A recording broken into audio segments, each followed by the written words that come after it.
सहकारी बँकांनी अधिक ग्राहकाभिमुख आणि लोकाभिमुख झालं पाहिजे।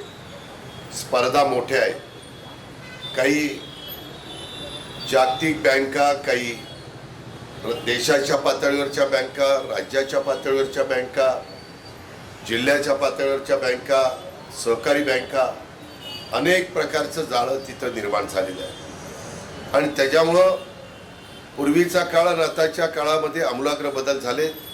सायबर क्राईम खूप वाढलेला आहे।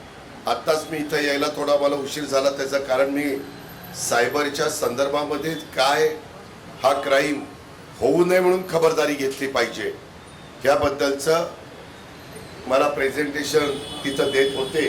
त्यामध्ये सायबरच्या निमित्तानं गेल्या काही काळामध्ये तुमच्या माझ्या देशामध्ये 70,000 कोटी रुपयाचा फसवणूक झालेली आहे। 70,000 कोटी रुपयाची।